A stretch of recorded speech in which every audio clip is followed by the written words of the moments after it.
안녕하세요. 자, 오늘은 이제 5장, 6장을 진행을 합니다. 문제가 좀 많죠? 오늘이 좀 제일 길게 진행이 될 것 같아요. 문제가 좀 개수가 많기 때문에. 자, 5장 1번부터 같이 봐주시면은, 그 소비자 효용 극대화 문제에서 무차별 곡선의 기울기가 예산선의 기울기와 같다는 조건이 의미하는 바를 엄밀하게 논의하라고 합니다. 사실 실전이라면 이런 문제가 정확히 대놓고 나오진 않아요. 엄밀하게 논의하라라는 그런 질문은 나오질 않는데, 여하튼 기본적으로 우리가 이제 그 효용 극대화 조건에서 접하는 좌표를 찾는다라는 의미 있잖아요. 접하는 좌표를 찾는다라는 것은 기본적으로 접할 때 이 문제가 풀린다라는 게 목격이 되었을 때 할 수 있는 작업입니다. 접할 때 이 문제의 정답이 나올 수 있다. 사실 두 개의 직선이 접하면서 정답이 되기 위해서는 접한다라는 게 이제 정답이 되려면 사실 이계 조건이 필요해요. 이계 조건이 필요한데, 좀 단순하게 접근하는 방법이 있죠. 예컨대, 변수가 지금 현재 x가 있고, 이제 y라는 결과값이 있을 때, 예컨대 쭉 올라갔다 떨어지는 형태의 함수가 도출이 되어 있으면은, 이렇게 접하는 좌표를 찾죠. dx분의 dy, y는 제로입니다라는 접하는 좌표를 찾잖아요. 그죠? 자, 실제로 그림이 아주 명쾌하고 또 그림 자체가 실제로 논란의 여지가 없으면 보통은 이제 그림을 그리는 걸로써 이계 함수 조건을 언급하지 않아도 괜찮습니다. 하지만 실제로 그래프 자체가 좀 복잡해 보여요. 복잡해 보이면은 우리가 반드시 해야 되는 작업 중에 하나는 dx분의 dy, y 함수를 다시 한번 꺼내 보시는 거예요. 정확히 접하는 좌표를 기준으로 여기에서는 접선의 기울기 값이 제로가 되겠죠. 그죠? 그리고 그 왼쪽에서는 상당히 큰 양수에서 점점 줄어드는 양수로 0으로 수렴하게 되잖아요. 따라서 이런 느낌으로, 또 우측에서는 마이너스 값이 커지는 방향으로, 이 방향으로 실제로 그래프가 나옵니다. 이게 직선이건 이게 곡선이건 상관없습니다. 중요한 것은 한 번 더 미분을 한 거죠. 접선의 기울기를 다시 한번 dx로 미분했고, 얘를 우리는 이런 식으로 표현을 하잖아요. 한 번 더 미분을 했을 때 이 친구가 지금 음수가 나와 있으면, 처음에 접하는 좌표를 찾았다면 그 위치는 극대값이다라는 결과가 나와요. 이제 여기 제가 다시 그릴 건 아니지만 밑으로 떨어지다 올라가는 형태라면 접하는 좌표가 미니멈 값이죠. 그죠? 기준으로는 이계도 함수가 양수여야 한다라는 메커니즘이 따라오게 됩니다. 하지만 실제로 우리가 변수가 하나이고 결과값이 하나일 때에는 통상적으로 이런 작업을 하는데요. 변수가 두 개일 때에는 대부분 경작에서는 생략을 합니다. 일단 기본적으로 x, y 평면에서 접하는 좌표가 예산선이 있어요. 예산선이 있는데 효용함수의 특징임에도 불구하고 우리가 예산선의 일정 부분들은 무시하는 경향이 있죠. 그죠?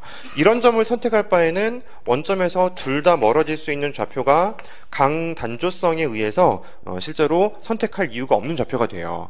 그렇다면 무차별 곡선의 모양이 이렇게 생겼으면 이런 점을 선택하면 안 되는 거 아닙니까? 원점에서 효용이 증가할 수 있다라면은 접하는 좌표를 찾을 때 이제 우리가 이제 극대화가 달성된다라면은 이게 이계도 함수를 대신할 수 있는 그래프 모양이 됩니다. 바꿔 말하면 사실 우리가 이런 걸 배워요. MRS, 무차별 곡선의 접선의 기울기는 py분의 px, 예산선의 기울기를 말하죠. 사실 이 친구가 이제 음수의 형태이지만 MRS 자체가 이제 음수를 품고 있는 개념이기 때문에 음수 신경 안 쓰고 py분의 px하고 일치한다라는 메커니즘을 따라가게 됩니다. 그 결과, 실제로 이 결과 정답이 도출되기 위해서 사실은 후술되어야 하는 것은 이계의 조건이에요. 이계 조건인데요. 양자를 다시 한번 또 미분해서 음수가 나오는지를 점검하셔야 돼요. 근데 그 복잡한 작업을 일반적으로 생략할 수 있도록 우리는 통상적으로 그림을 먼저 그리는 것입니다. 즉, 이게 정답이 되기 위해서는 이계 조건이 필요한데 그 이계 조건이 그래프로 먼저 선행된다라는 느낌으로 그런 이미지로 우리가 이제 실제로 문제에 접근을 하게 되는 것이죠. 그죠? 각주 어딘가에는 이계 함수가 어떤 메커니즘을 갖는지에 대해서 설명이 되어 있어요. 하지만 우리가 그거에 집착할 필요는 없는 것이, 대부분 문제풀이 과정에서는 무언가는 고정되어 있고 무언가가 이제 증가해야 하는 방향이라면은 이제 그림상으로 접해야 된다라는 논리가 웬만하면 자연스럽게 도출되기 때문에 그 정도 그림과 수식과의 연결고리면은 첫 번째 문제에서 요청하는 엄밀성에 대해서 여러분들이 설명하셨다고 보시면 돼요. 자, 굉장히 원론적인 이야기를 했지만 앞으로 여러분들 답안 작성하실 거 아닙니까? 1순환만 돼도 답안 작성하실 거잖아요.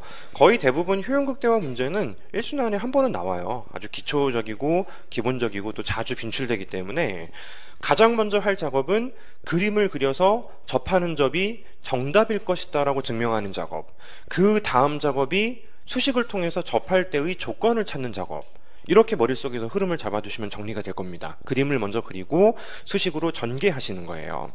수식으로 전개하고 아차 싶어서 그림을 나중에 그리는 것도 괜찮아요. 괜찮은데 원칙적으로 논리적인 흐름이 다른 논술 과목에 비해서는 아주 강한 편은 아니잖아요. 그럼에도 약간의 순서는 있습니다. 그림을 그려서 접해야지 정답이구나. 그 다음에 접하는 그 수식적인 측면을 이제 풀어주시면 되는 거예요. 그래서 1번은 이렇게 대신하면 될 것 같고요. 두 번째, 쌀과 옷을 구입하는데 쌀이 열등제입니다. 자, 열등제 엔겔곡선, 열등제의 엔겔곡선. 엔겔곡선이라는 거 역시 마찬가지로 변수를 이쪽에 설정하고 세로축에 변수를 설정하고 이제 가로축에 결과값을 설정하게 됩니다. 근데 이건요, 실제로 엔겔곡선을 열등제 가정했을 때 그려냈다가 중요한 게 아니고 어떠한 그래프를 이렇게 그 두 개의 변수로 설정한다 하더라도 항상 이쪽이 증가하는 비율과 이쪽이 증가하는 비율이 일치하기 위한 조건만 기억하시는 게 그게 훨씬 더 중요해요. 원점에서 뻗는 직선, 기울기가 1이건 마이너스 2분의 1이건 상관없어요. 원점에서 뻗는 직선을 따라서 소비자의 행동 기준이 예컨대 E0에서 E1으로 이동할 수 있다라면은 가로축과 세로축이 같은 비율로 증가한 것이죠. 그죠? 같은 비율로 증가한 것입니다. 예컨대 점을 이렇게 그리고 또 이렇게 점을 찍었을 때 비율만 따지면 이게 알파 대 베타가 되고 그래서 알파 대 베타가 되고 알파 대 베타가 되어서 증가율 곱하기 100 신경 안 쓰고요. 알파분의 베타라는 수치는 지금 어디건 똑같단 말이에요. 완전히 똑같죠. 따라서 실제로 이제 변수와 결과를 다시 한번 이제 정리해서 엔겔곡선을 그려내야 되겠지만 항상 그림을 그릴 때 기준은 이런 식으로 원점에서 뻗는 방사선 형태로부터 그림을 그리시고 각 변수 사이의 변화율을 비교하시는 거예요. 그런데 일반적으로 이게 증가하는데 이만큼 증가했어요. 소득이 알파분의 베타 비율로 증가했습니다.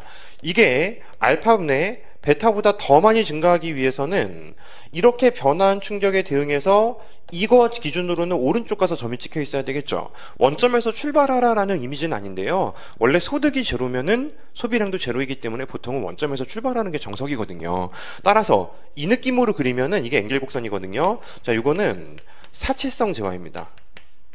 그죠? 일반적으로 사치제라고 볼 수가 있고 증가하긴 증가하더라고요. 이렇게 올라가는 과정에서 증가하긴 증가하는데 베타만큼 증가하는 게 아니고 덜 증가한다라면 예컨대 이런 라인에 여기를 관통해야 되지 않겠습니까? 따라서 이런 느낌으로 올라가면은 얘는 이제 필수적인 재화로 보시면 돼요. 필수적인 재화로서 이제 필수제는 소득 탄력성이 0과 1 사이 값이죠. 그죠? 이쪽은 소득 탄력성이 1보다 큰 거죠. 그죠?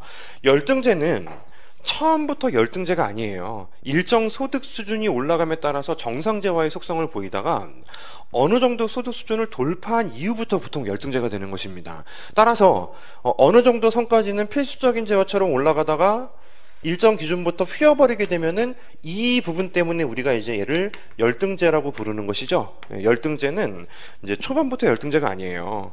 그 생산 요소 시장에서 우리가 열등 투입 요소라는 단어를 배우셨을 텐데 걔도 마찬가지예요. 노동이 열등 투입 요소라면은 생산량이 증가할 때 오히려 투입량이 감소하는 요소를 말하는 것인데 처음부터 그렇진 않습니다. 그럼 처음부터 양수까지 올라오려면은 열등이라는 표현을 쓸 수가 없는 속성을 갖는 것이죠. 일정 수준까지는 정상 투입 요소였다가 그 이후부터 특정 산출량이 좀 지나치게 많아지는 어떤 특정 산출량부터 열등 투입 요소도 될 수가 있는 것이고 이쪽 재화도 마찬가지입니다. 열등제 역시 마찬가지로 처음에는 정상제였을 거예요.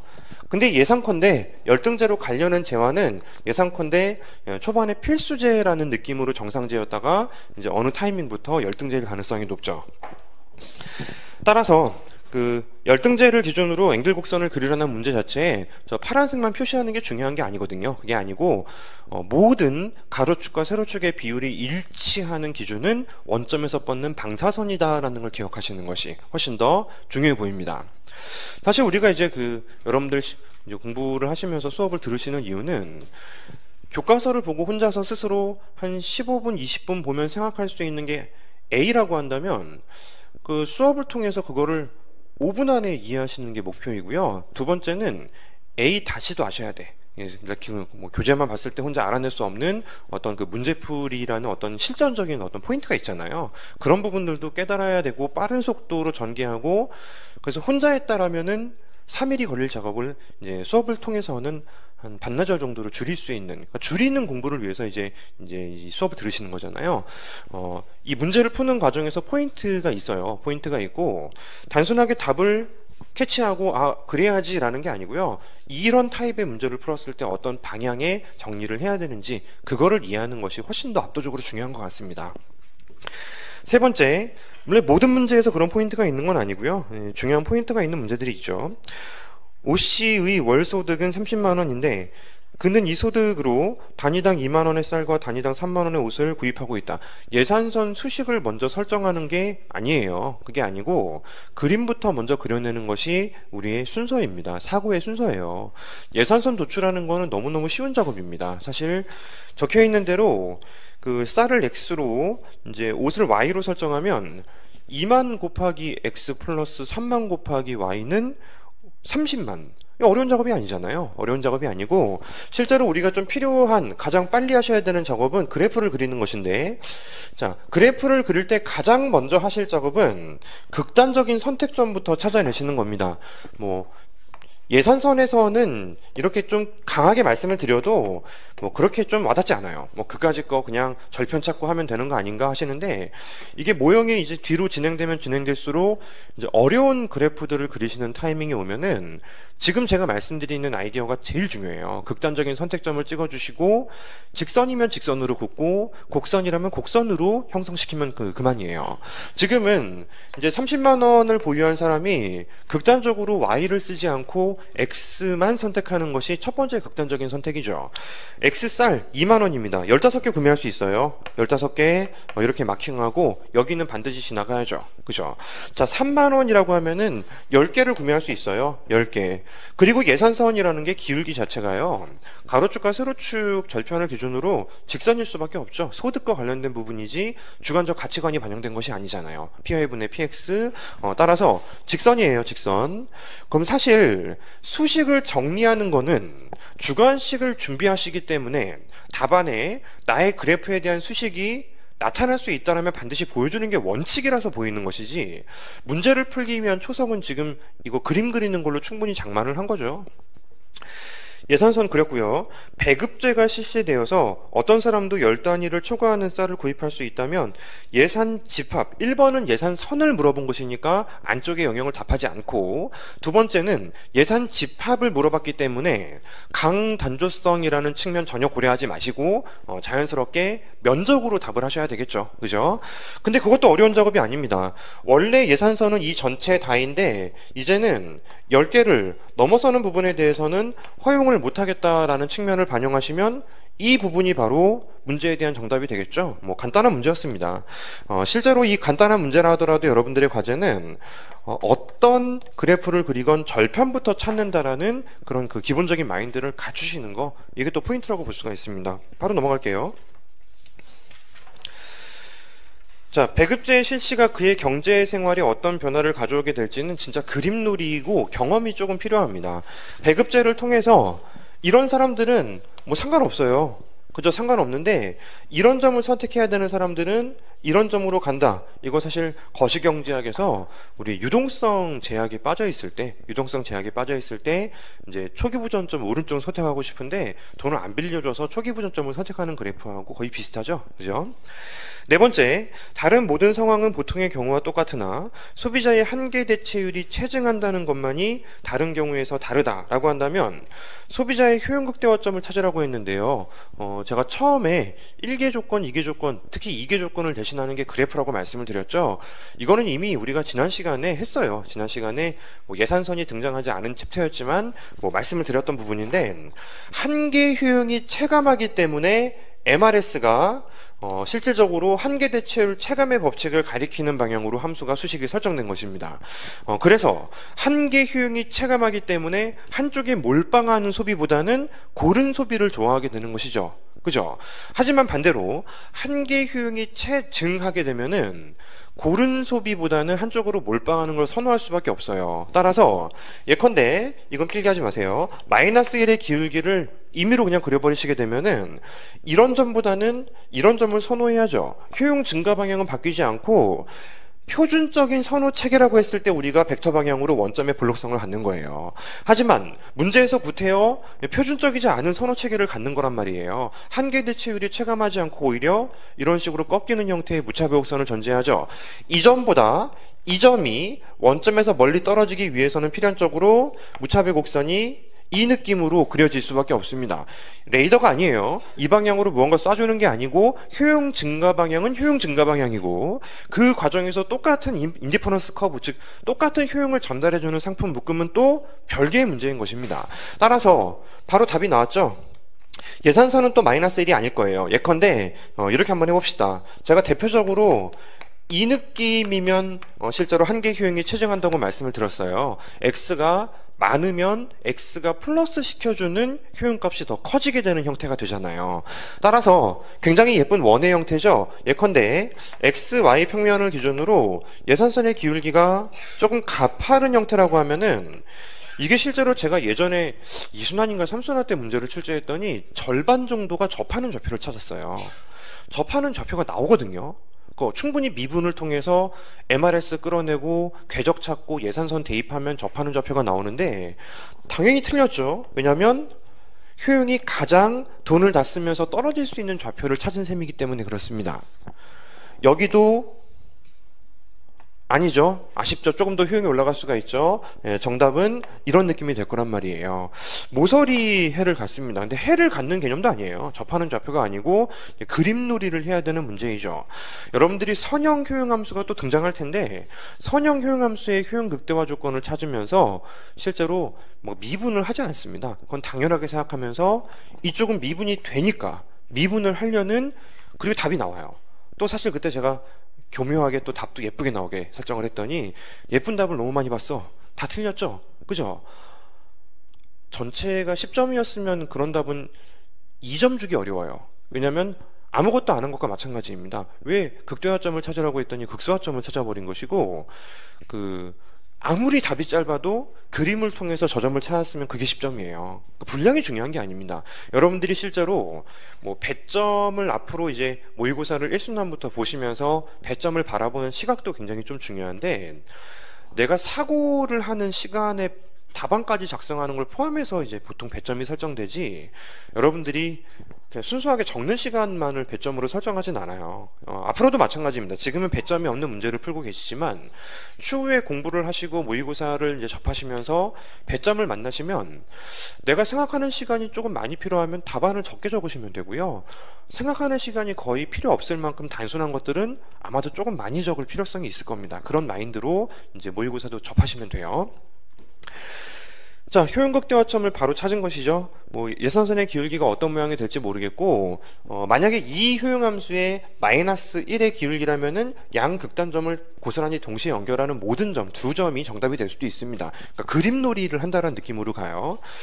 그래서 우리가 이제 말씀을 드렸던 것 같은데 예산선을 찾는 건 예산선을 찾는 작업이고 또 이 사람의 효용 기준을 찾는 건 예산선 찾는 작업하고 완전히 별개로 또 나름대로의 작업이고 그리고 그림놀이를 하는 것이 효용극대화 조건을 푸는 소비자 파트예요. 이 놀이는 이제 불확실성 파트에서도 그림놀이라는 개념으로 전달이 될 겁니다. 그 부분 좀 어려웠거든요. 여러분들 이제 조금 더 시간이 많이 걸리실 거라고 생각하는데 실제로 여기뿐만 아니죠. 여기뿐만 아니고 이제 생산자 파트도 나름대로 그림놀이를 하는 느낌이 생기죠. 내가 이만큼 발주가 들어왔는데 주어진 R분의 W로 어느 점을 찾아야지 비용을 극소화시킬 수 있는지 그림놀이 하는 거 아닙니까? 자, 5번 헬스클럽 1회 사용료는 2만 원이고 일정액의 연회비를 내고 회원으로 가입하는 경우에는 5천 원으로 할인이 됩니다. 자, 이런 느낌이라면 사실 수식을 좀 보이는 것도 하나의 좀 목표는 돼요. 실제로 예산선이 조금 복잡하게 등장할 수 있기 때문에 예산선을 찾는 거를 한번 간단하게 생각해 볼게요. 그 문제는 헬스클럽 사용료만 문제가 지금 나와 있고 다른 쪽 재화는 재화도 등장하지 않았고 가격도 등장하지 않았습니다. 이런 식으로 여러분들이 이제 반대쪽 재화가 설정되어 있지 않았을 때에는 보통 기타 재화라고 보통 설정을 하는데요. 기타 재화를 세로축의 Y로 설정하면 되죠. 가로축보다는 세로축으로 많이 하는 것 같아요. 그때 가격을 책정할 때 PY로 미지수로 두셔도 상관이 없습니다. 기타 재화의 평균 가격 정도로 보셔도 되고 얼마치라는 느낌으로 접근하기 위해서 그냥 가격을 1로 설정해도 상관이 없어요. 그러니까 어떤 걸로 하시건 상관없습니다. 그러니까 여러분들이 어떤 비슷한 문제를 풀었을 때 어떤 해설지는 PY라고 임의로 설정을 해도 상관이 없는 것이니까 그렇게 한 것이고 그냥 기타 재화 소비 가격은 1로 설정해도 전혀 지장이 없는 거예요.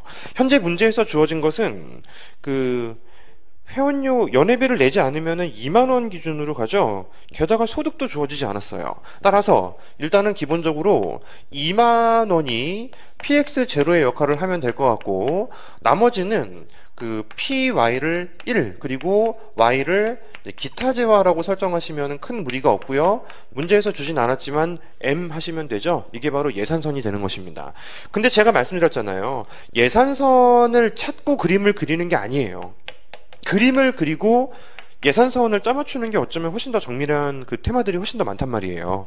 이쪽은 따로 연회비 내는 거 없으니까 X만 쓰면은 얼마 쓸 수 있어요? Y가 제로, X만 쓰면 2만 원에 M이니까요. 여기 2만 분의 M개를 몰빵할 때 쓸 수 있는 것이고 반대쪽을 PY를 가정했다면 PY분의 M 1로 가정했다라면은 내가 Y재화는 내가 가진 소득어치 사용할 수 있다라고 하시면 되는 것입니다. 그리고 두 개를 쭉 직선으로 그으면 그게 바로 예산선이 되는 것이죠.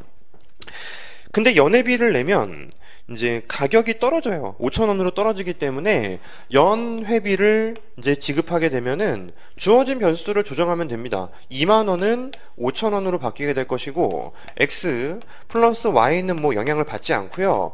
M 마이너스 이거 연회비라고 어떤 문자 설정하셔도 상관없죠. K 정도로 집어넣으시면 이게 바뀐 예산선이 되는데 이게 사실은 M 값하고 K값하고 이런 게 주어져 있지 않기 때문에 통상적으로 접근하면 아마 이런 느낌일 거예요. 연회비를 내면은 적어도 이제 기울기 자체가 PY분의 PX가 완만해지지 않겠습니까?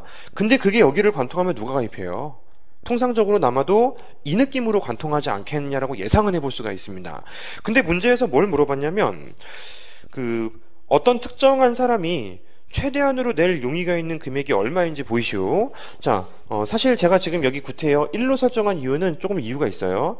자, 무차별 곡선이 예컨대 이런 식으로 접하고 이런 식으로 지나가는 형태의 무차별 곡선을 가정한다면 어쨌든 예산선의 기울기는 이거보다 훨씬 더 납작해지는 것이죠. 납작한 기울기가 관통하는 게 이 위 어딘가를 관통할 텐데 예컨대 여기를 관통한다고 생각해 보세요. 여기를 관통한다라는 의미가 뭡니까? 여기서부터 여기까지, 그지? 이 절편이 M-K여야 하잖아요. 두 거리가 바로 연회비의 크기를 나타낼 수 있기 때문에 연회비가 저렴한 것이죠. 거기 저렴한 연회비를 내고 내가 원래의 효용보다 높아질 수 있다면 반드시 가입을 해야죠. 그죠? 근데 이 똑같은 기울기가 아래쪽을 관통하면 어떻습니까? 이런 식으로 관통하면 다시 마킹은 안 해요. 연회비가 너무 높아서 그거를 이제 적용하고 내가 이제 회원을 이제 사용하게 되면은 오히려 효용이 떨어지기 때문에 활용하고 싶지 않다라는 결과가 나오죠. 따라서 문제에서 최대한으로 낼 용의가 있는 연회비를 구하라는 것은 마치 바뀐 가격 체계에서 접하는 좌표를 찾는 게 힉스 대치 효과라는 이미지가 있었잖아요. 그런 느낌으로 접하는 좌표를 찾는 그런 문제였던 것 같습니다. 이 접하는 좌표보다 조금이라도 절편이 올라가면 나는 가입할 것이고 조금이라도 절편이 떨어지게 되면 가입하지 않을 것이다. 근데 여기 접하는 좌표만큼 여기서부터 여기까지도 가능하긴 하죠. 자, 이 크기가 바로 최대 지불 의사 금액이 되는 것입니다. 여기서 최대 지불 의사 금액은 연회비 기준 말하는 것이죠. 그죠? 이렇게 그림을 통해서 나름대로는 조금은 난이도가 있는 문제였어요. 조금은 난이도가 있는 문제였는데 어차피 여러분들이 일반적으로 소비자의 선택 파트는 웬만하면 다 그림놀이 하는 작업들이라서 조금씩 늘려나가시는 경험으로 실제로 여러분들이 충분히 대응할 수 있습니다. 6번, 이제 주어진 소득으로 쌀과 술을 구입하는데 무차별 곡선의 기울기가 -1, 선형 효용함수라고 부르죠. 선형 효용함수. 근데 px, py, m 이렇게 주어져 있습니다. 어떤 상품 묶음을 구입할 것인가. 사실 이거는 제가 좌표를 찍는 디테일보다는 그냥 간단하게 그냥 넘어가도 될 것 같아서요. 지금 현재 절편부터 찍으면 되죠. 가로축 절편 얼마입니까? 11. 그지? 11. 세로축 절편은 얼마입니까? 얼마지 이거? 22? 예, 22. 따라서 현재 지금 주어진 게 가로축과 세로축의 배율이 완전히 동일하다라고 전제를 하게 되면은 배율이 동일하다라는 이미지인데요. 그러면 이 사람의 예산선이 X가 있고 Y가 있을 때 이쪽보다는 이쪽이 조금 더 위에 있어서 이쪽이 뭐 11이라면 이쪽은 22 이런 느낌으로 가잖아요. 따라서 문제에서 주어진 예산선을 먼저 찾습니다. 예산선을 먼저 찾고 그리고 이 사람의 무차별 곡선은 선의 형태죠. 그죠? 자, 선형 효용함수를 갖는 사람의 MRS는 그냥 상수죠. 상수고 지금 1인 것 같습니다. -1이라고 했지만 MRS는 음수를 품으니까요. 따라서 예산선의 기울기, 아니죠. 무차별 곡선의 기울기가 이렇게 -1을 갖는 것인데, 그 다음에 그림놀이에요. X만 쓸까? 아니네. 더 효용이 높아질 수 있네. 그러니까 Y만 쓰는 게 낫겠다. 이거 찾는 작업은 길게 설명할 내용이 아닌 것 같습니다. 이런 결과가 나오게 되는 직관적인 이유는 이 사람은 실제로 쌀하고 술하고 거의 뭐 재화의 종류만 다르지 동일 재화로 인지하기 때문이죠. 그죠? 만약에 쌀 하나와 술 2개 했으면은 술 2개하고 쌀 하나를 거의 동일 재화로 인지하기 때문이죠. 몇 개를 소비하는지와 상관없이 항상 동일한 가치를 부여하기 때문입니다. 한계 효용이 상수일 거예요. 예상컨대 아니게 만들 수도 있지만 상수일 가능성이 높습니다. 7번, 월 50만 원의 소득을 가지고 있는데 2만 원으로 고정된 게 쌀이고요. 콩의 경우는 5만 원인데 일정 영역 벗어나면은 이제 25,000원으로 가격이 반으로 떨어집니다. 뭐 어려운 작업은 아니에요. 일단 절편부터 먼저 찾습니다. 절편부터 먼저 찾아주시면은 이제 가로축은 25라는 절편이 나오게 될 것이고 세로축은 일단은 이제 그 가격 바뀌는 영역 고려하지 않으면 10이라는 절편이 나오겠죠. 가진 예산을 몰빵했을 때 좌표부터 찾는 거예요. 그래서 X와 Y가 있다라면은 예컨대 여기가 10이고 그리고 또 예컨대 이쪽은 25라는 숫자가 나오게 되어서 이제 제한을 받기 전에 예산선은 이 느낌으로 진행이 됩니다. 근데 문제 그대로 따라가시면 돼요. 단위당 5만원, 5만원? 가만히 있어봐. 5단위 이하의 콩을 구매하게 되면은, 그럼 좌표를 찾습니다. 자, 요 5개 미만에 대해서는 이 가격을 적용하기 때문에 그 가격이 어디인지 모르겠지만 어쨌든 여기가 나오게 되겠죠. 그죠? 뭐 좌표 찾는 건 어려운 작업은 아니니까 여러분들에게 맡기고, 여기서부터는 가격을 절반으로 줄여주겠다 해요. 그죠? 그래서, 자, 원래는 내가 X를 이만큼 줄이면은 Y 재화를 이만큼 쓸 수 있었는데 이제부터는 2배 더 많이 구매할 수 있게 되었습니다. 따라서 이 기울기보다 2배 더 가파른 기울기로 올라가게 될 테니 15라는 절편이 나오겠죠. 중간에 갑자기 꺾이게 되는 예산선을 만나게 되는 것입니다. 역시 경험이 좀 필요해요. 경험이 좀 필요하고 두 번째, 표준적인 선호체계의 소유자라면 효용이 극대화되는 점은 반드시 하나만 존재할까? 사실 저는 이런 문제 별로 안 좋아해요. 달성되기 진짜 어려운데 웬만하면 아마 여기 접하든지 여기 접하든지 둘 중에 하나라고 예상이 되는데요. 표준적이니까 원점에 대한 볼록성을 가정했을 때 뭐 우연히 이렇게 동시에 접하는 좌표가 나올 수도 있다라는 걸 찾아보라는 것인데요. 그거 찾으면 뭐합니까?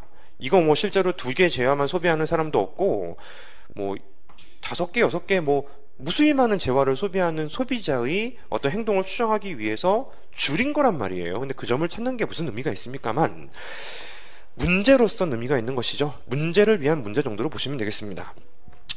8번 주어진 소득으로 쌀과 옷을 구입해 소비하는 사람이 있는데 그의 소득이 20% 상승했고 쌀 가격도 20% 상승했어요. 문제에서 일단은 어떤 숫자들을 제시해 주진 않았습니다. 숫자들을 제시해 주지 않았다 하더라도 일단 우리가 미지수로 두고 문제를 풀면 되죠. 그죠? 미지수로 두고 문제를 푸시면 되는데 px x 플러스 py y는 M 형태로부터 좌표를 찾아주시면 되겠습니다. 그러면 이 경우는 실제로 좀 기계적으로 갈 수도 있어요. 극단적인 점을 찾으시면 되죠. y가 0일 때 x만 쓰면 px분의 m만큼 쓸 수가 있으니까요. px분의 m, 이쪽은 뭐 py분의 m. 처음에 예산서는 예컨대 이런 느낌으로 관통하고 있었다라고 보시면 될 것 같은데, 문제에서 무슨 상황이 생겼냐면 소득도 20% 상승했고 쌀 가격도 20% 상승했어요. 그러면 이거를 바꿀 이유가 없죠. 그 이유는 이 절편이 이렇게 변화하기 때문입니다. 이 절편이 이렇게 변화하기 때문인데요. 소득이 20% 상승했으니까 원래 거 M 기준으로 1 곱하기 2M이 된 것이고, 가격도 20% 상승했으니까 원래 거 가격 기준으로 1.2 곱하기 PX가 된 것이죠. 절편이 바뀔 이유가 없고요. 이쪽만 변화하게 되겠습니다. PY는 그대로인데 근데 M만 1.2 M으로 상승하는 것이기 때문에 이쪽 절편만 바깥쪽으로 상승하게 되는 충격이 발생하게 됩니다. 그래서 이거 분석을 하라는 것인데요. 중요한 포인트는 사실 이거밖에 없어요. 뭐 받아 적으셔도 괜찮고, 기울기가 바뀌는 충격에 대해서는 이제 분석을 해야 되죠. 기울기가 바뀌는 충격이 발생하면 반드시 대체 효과와 소득 효과로 나눠서 분석한다. 그거 하나밖에 없어요. 대체 효과와 소득 효과로 나눠서 분석한다. 이 문제는 사실 Y제화만 가격이 떨어지는 거하고 전혀 문제가 다를 바가 없습니다. 따라서 일단은 상대 가격이 변화하는 충격만을 반영하게 되면은 이렇게 접하는 좌표가 왼쪽 위로 올라가는 힉스 대체 효과가 존재하게 되죠. 따라서 초기점에서 왼쪽으로 대체 효과가 발생하게 될 것이고, 그 다음에는 예산선이 이제는 빨간색에서 파란색으로 늘어나잖아요. 늘어나는 과정에서는 어디 접할지 모르겠는데 둘 다 정상제를 가정한다면은 뭐 예컨대 이 느낌으로 이런 점이 접하는 좌표가 되지 않겠는가. 따라서 이제 소득 효과는 오른쪽 방향으로 증가하게 됩니다. 뭐 이거 찾아주면 되는 문제라서요. 사실 뭐 대단히 어려운 작업은 아닙니다. 따라서 보통은 특정제와 하나만 가격이 바뀌는 걸 출제하게 될 텐데, 뭐 이 문제는 또 신기하게 또 느낌을 좀 달리 출제를 한 것뿐이에요. 뭐 어려운 문제는 결코 아닙니다. 다른 거 없습니다. 가격이 바뀌면 무조건 대체 효과와 소득 효과로 나눠서 분석을 하겠다. 이제 대부분의 문제들은 이제 방향이 반대 방향이라서 알 수 없다라는 정답이 나오고, 또 수식을 주면은 정밀하게 나오는 경우도 많고, 이제 간혹 가다가는 같은 방향으로 변할 수도 있죠. 예컨대 X제화가 열등제였다라고 하면은 빨간색에서 파란색으로 가면서 더 왼쪽으로 접하는 좌표가 형성되어야 하잖아요. 예, 그런 경우를 제외하면 대부분 이제 알 수 없다라는 정답만 제출해도 정답이 돼요.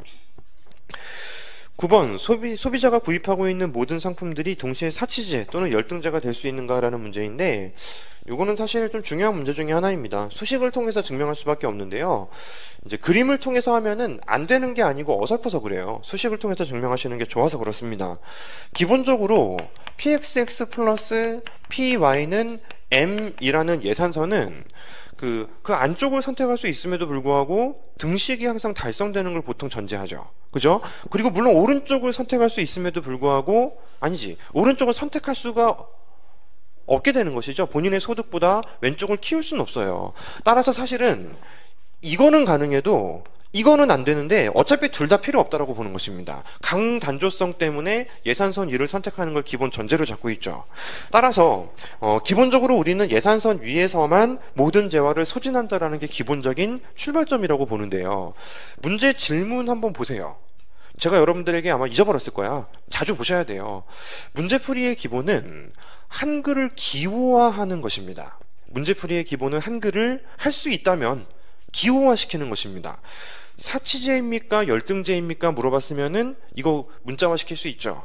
그죠? 사치제입니까? 물어봤으면은 이게 1보다 크다는 것입니까? 라고 기호화시킬 수가 있죠. 열등제입니까? 라고 물어봤으면은 0보다 작다는 것입니까? 라고 이제 기호화시킬 수가 있죠. 그러면 주어진 예산선에서 우리는 무슨 수를 써서라도 이거 만들 수 있어요. 소득 탄력성 기호 만들 수 있고, 이제 둘 다 소득 탄력성이 필요하죠. 소득 탄력성 기호 충분히 만들 수가 있어요. 그거 해보자라는 거예요. 어려운 작업 아닙니다. 근데 출발이 좀 어려워요. 이건 경험이에요. 전미분부터 합니다. 왜냐하면 일단 기본적으로 델타 기호가 필요하기 때문이죠. 소득 탄력성 기호를 만들기 위해서는 D라는 게 필요해요. 그죠? D라는 게 필요하기 때문에 전미분은 뭐로 전미분하건 여기 어디 갔어 Y? 델타를 붙이면 돼요. 델타를 붙이면 되고 사실 세모를 붙이면 탄력성 개념이 아니라서 D를 붙여야 되는데 혼용한단 말이에요. 경제학에서는 좀 신경 덜 쓰는 경향이 좀 있습니다. 일단은 전미분을 한번 해볼게요. PX 조금 넓게 그려주세요. PX DX 플러스 그 다음에 PY DY 플러스 그리고 이퀄이죠. DM 전혀 문제 없죠. 그죠? 소득 탄력성 기호는 분모에 m분의 dm이 필요합니다. 그래서 일단 양변을 m으로 일단 나눠버려요. 일단 양변을 m으로 나눠버립니다. 소득 탄력성은 밑에 소득의 변화율이고 위쪽에는 수요량의 변화율입니다. 따라서 여기는 분모에 x가 필요하고 여기는 분모에 y가 필요하죠. 그래서 우리는 여기에 x를 만들어줍니다. 여기도 넣어야지. 그지? 여기에 또 y를 만들어줍니다.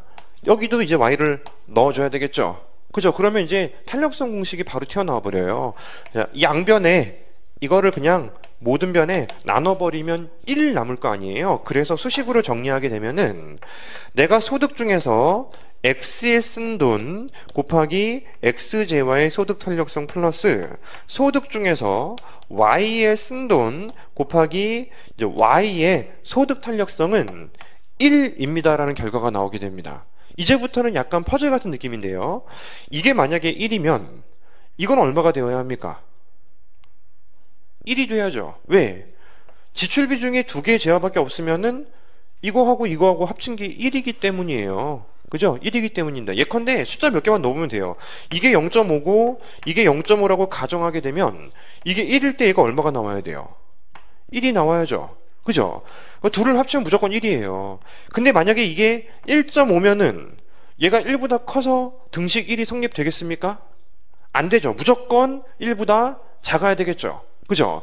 만약에 이쪽이 2.5 이런 식이면 오히려 음수가 되어야 하겠죠. 적어도 한쪽이 1보다 커지면 반대쪽은 반드시 1보다 작아야 된다는 것이기 때문에 둘 다 사치제는 될 수가 없다는 것입니다. 반대로 열등제가 의미하는 건 뭐예요? 열등제. 예컨대 이게 마이너스 값이라는 거 아닙니까? 예컨대 마이너스 0.5예요. 계산하자는 게 아니고요. 이쪽이 1보다 작으면 안 되죠. 1이어도 안 되죠. 반드시 1보다 대단히 커야죠. 오히려 마이너스를 커버하기 위해서는 이쪽에 제가 든 숫자를 기준으로는 2 이상이어야 해요. 근데 1 이상인 게 중요한 거 아닙니까? 한쪽이 열등제면 반대쪽은 반드시 사치제가 되어야죠. 동시에 열등제가 될 수 없고 동시에 사치제가 될 수가 없는 것입니다. 일단은 이전 그 수식적인 전개를 지금은 잡으시면 될 것 같아요. 이거 잡는 거 뭐 어려운 작업 아니고 의외로 많이 해요. 이런 작업들을. 탄력성 개념이 필요하기 때문에 무언가 의미가 있는 수식에 이거 막 탄력성 기호 바꾸고 저거 탄력성 기호 바꾸고 이런 작업들이 상당히 많이 들어오고 있습니다. 일반적으로 공식을 도출하는 거의 대부분이 이런 작업으로 진행이 되기 때문에 여러분들이 좀 귀찮더라도 왜 저러는지에 대해서 생각하지 마시고 경제학에서 탄력성 많이 좋아하니까 이제 공식 만들 때 탄력성 넣고 싶어 하거든요. 그런 작업 중에 하나겠거니 생각하시고 좀 자연스럽게 여러분들도 소화할 수 있으면 되는데요. 그런 마음가짐으로 공식들을 하나씩 끌어내기 시작하면은 없는 공식도 나중에 이제 만들 수 있어요. 만들 수 있고 그냥 공식 자체로 여러분들이 도출 메커니즘을 암기하기 시작하면은 새로 공식을 만들기는 어려워집니다. 나중에 여러분들이 공부하실 때 이건 뭐 또 나와서 또 외워야 돼 라는 느낌으로 가기 때문에 어떤 마음가짐으로 이제 수식들이 전개가 되는지 기억하시는 것도 굉장히 중요한 작업이에요. 자, 10번을 보겠습니다. 두 상품이 완전 대체제인 경우와 완전 보완제인 경우에 한 상품의 가격 변화로 인해 발생하는 대체 효과와 소득 효과를 그림으로 그리라고 하는데 실제로는 표준적인 무차비 곡선을 기준으로 하라고 하면은 참 쉬워요. 참 쉬운데 표준적이지 않을 때에는 표준적인 볼록성을 갖는 무차별 곡선에서 적용됐던 거를 여러분들이 그대로 적용하는 게 생각보다는 좀 쉽지 않은 것 같습니다. 이건 연습이 필요한 것 같아요. 자, 예를 들어서 첫 번째 완전 대체제부터 한번 가정해 볼게요. 완전 대체제라면은 예컨대 예산선이 이런 식으로 좀 완만한 게 바로 처음에 예산선이라고 전제를 했을 때 이 사람의 무차별 곡선이 완전 대체제라면은 마이너스 1 기울기를 갖는 게 좋겠네요. 이게 바로 이 사람의 현재의 이제 효용함수입니다. 인디퍼런스 커브이고 현재의 뭐 U0 효용을 나타내는 인디퍼런스 커브예요. 근데 여기에서 가격이 살짝 바뀌는 걸 생각해봐요. 살짝. 이거보다는 낮은 상태에서 조금씩 바뀌는 걸로는 분석이 안 되죠. 이 선택점을 바꾸지 않을 것입니다. 근데 만약에 여기서 상대 가격이 이거를 뛰어넘는 방향으로 가팔라지는 정도의 가격 변화가 발생했다면 예컨대 이게 올라가서 가팔라졌건 이게 떨어져서 가팔라졌건 상관없어요. 그죠? 뭐 둘 중에 하나 아무거나 가정해 볼게요. 이게 가팔라졌다고 합시다. 위쪽으로 올라가면서 YGY의 가격이 떨어졌다고 전제해 볼게요. 원래의 점을 선택하게 되면 더 이상 효용 극대화를 달성할 수가 없게 되는 것이죠.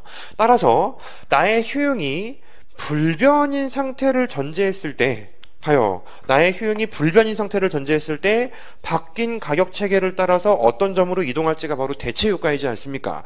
불변인 나의 효용을 가정했을 때 바뀐 가격 체계를 고려하게 되면 나는 이제는 이 점을 선택하게 되는 것이죠. 따라서 무려 여기서부터 여기까지가 대체 효과예요. 대체 효과입니다. X제 기준으로 가는 거예요. X제는 대체 효과에 의해서 크게 감소하는데 사실상 완전히 안 써버리게 되는 것이고요. 소득 효과는 예산선이 이렇게 바깥쪽으로 이제 나가면서 접하는 이 방향을 따지는 것이죠. 그죠? 이제는 여기서부터 이쪽으로 나가는 과정에서 변화량을 파악을 해줘야 되겠는데 나의 무차별 곡선이 바뀐 예산선에서 기울기가 안 바뀌니까 이제는 이 느낌으로 가면서 평행이에요. 평행. 이게 지금 현재 U1으로 효용이 올라가게 되는 거 아닙니까? 따라서 X만 보면은 소득 효과가 없어요. 이쪽은 소득 효과가 존재하지 않고 Y쪽만 소득 효과가 존재하게 됩니다. 됐죠? 그죠?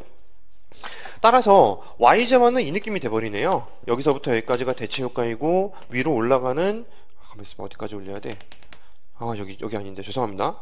이전까지 올라간 게 대체 효과이고, 그 이상, 그 끝점까지 올라가는 걸 우리는 YZ 쪽에서는 소득 효과라고 부르는 것이죠. 그죠? 그래서 뭔가 굉장히 불편한 상태가 돼요. 그거 연습해 보셔야 되겠죠? 연습해 보지 않으면 사실 내 거로 만들기가 좀 어렵습니다.